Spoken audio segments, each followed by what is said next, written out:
Madridistas, today is one of those days when the blood boils. We have a secret number, 90 million euros, hidden in a contract that could change our midfield forever. And it doesn't stop there. Pre-season has already started and the first test revealed much more than the scoreboard, including a detail that could impact the future of one of our attacking stars. And to top it all off, the official decision on who will carry the heaviest number 9 shirt on the planet. Before we continue, subscribe to the channel and turn on the notification bell. Here we live Real Madrid to the fullest. News, controversies, and behind-the-scenes content you won't find filtered by anyone. Now let's talk names. And not just any name, Madridistas. We're talking about a player with DNA that fits our club like a glove. The main character in this story is Vitinha, the engine of PSG and the Portuguese national team, one of the most complete and consistent midfielders in Europe.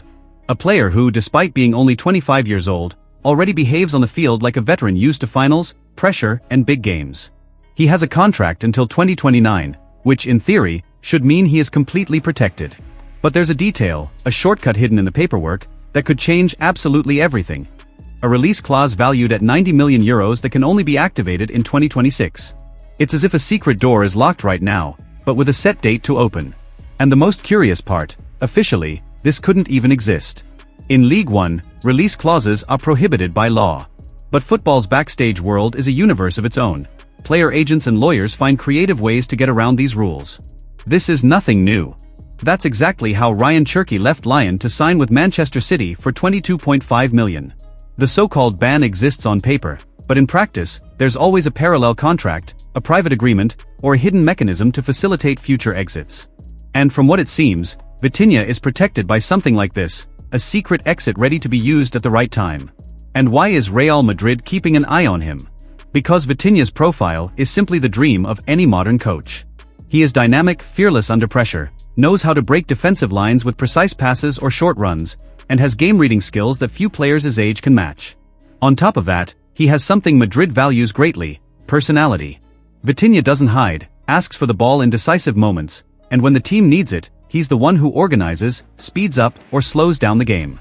PSG knows exactly what they have in their hands.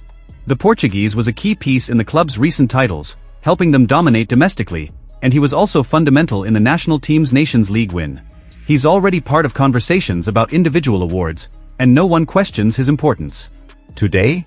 Impossible to take him out of Paris. The French club has financial power, doesn't need to sell, and with Mbappé gone, they won't want to lose another star anytime soon. But 2026, that's a different conversation. Think about it, it will be right after the World Cup in the United States, when the market value of any player in good form skyrockets. And if Vitinha shines in that tournament, paying 90 million might even seem cheap. Florentino Perez has already shown he knows how to wait for the right moment to act. That's how it was with Hazard, Kroos, Tchouaméni, and even with Mbappé, who only arrived when it was viable. Madrid doesn't get into bidding wars, but when they decide, the story almost always ends the same, the player wearing the white shirt and being presented at a packed Bernabeu. Do you think Madrid should wait and pay that clause? Or is it too risky to let the moment pass? I want to see your opinions. First pre-season game. Final score, Real Madrid 4, Leganés 1. Easy, right? Not at all. Those who only look at the result think it was a light training session, but what happened on the pitch said much more about the team's current moment than any number on the scoreboard. Leganés took the lead early on, taking advantage of a lapse in defense. It was a wake-up call, a reminder that even against a theoretically weaker opponent, Madrid can't afford to start switched off. But the response came quickly. First, Dean Huijsen, a young, confident centre-back, made his presence felt in the box and scored the equalizer. Then, Eder Militao, back to being that goal-scoring defender on set pieces, turned the score around. Academy player Thiago Pitarch, still dreaming of cementing his place in the first team, seized his chance and scored the third. And to wrap things up, Brahim Diaz, always electric, put the fourth in the net and sealed the win.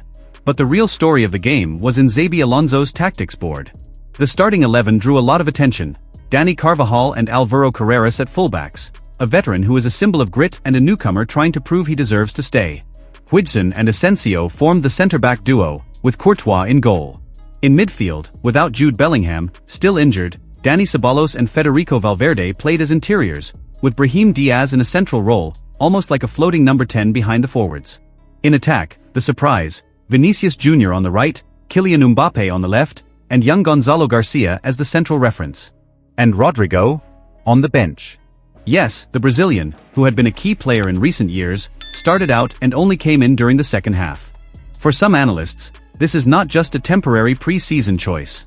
It's a message, perhaps even a hint that in Xabi Alonso's system, he is not an absolute priority. And let's be honest, at a club like Madrid, where competition is brutal, starting the season behind in the pecking order can mean a lot for a player's future. Another important point, Carvajal's return.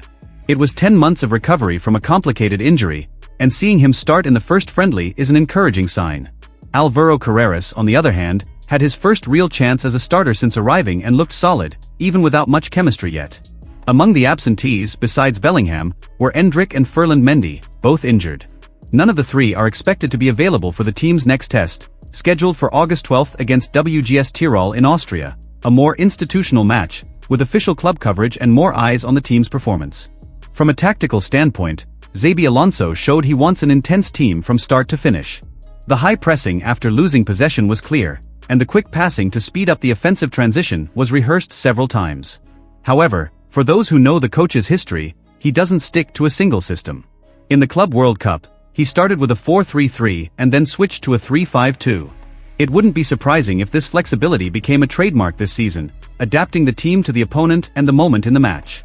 It's only the beginning, but the signs are already there.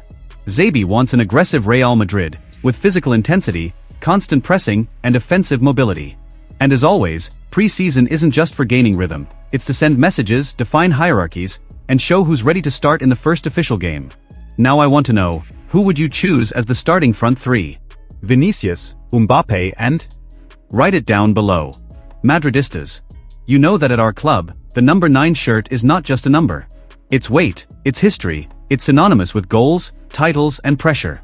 And in recent weeks inside the Bernabeu, this question has turned into a real internal debate. Who would inherit the most feared number by defenders worldwide? With Luka Modric leaving and Kylian Mbappe switching from 9 to 10, the spot was left open. Two names emerged in the race: young Brazilian phenomenon Endrick Felipe and homegrown revelation Gonzalo Garcia.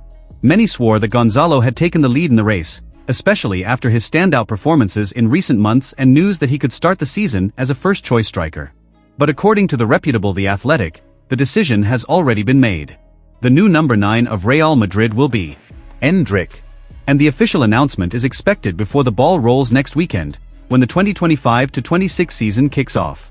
And here's a detail that makes it even more surprising. At the start of the European summer, several newspapers claimed that the board's plan was to loan Endrick out.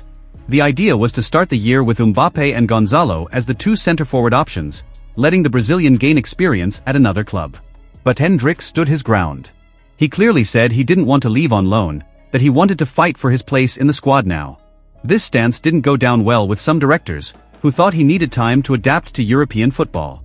Even so, the final decision was to put the number 9 shirt on the youngster's shoulders. A huge vote of confidence, and also enormous pressure. Now, Endrick joins the list of heirs to one of the heaviest shirts in football, worn by legends like Hugo Sanchez, Ronaldo Nazario, Cristiano Ronaldo, and Karim Benzema. The message is clear: Real Madrid believes he is ready. And now it's up to him. If you breathe this feeling and want to follow every step of our club, market, games, and behind the scenes, subscribe and turn on notifications. Here, Madrid never sleeps.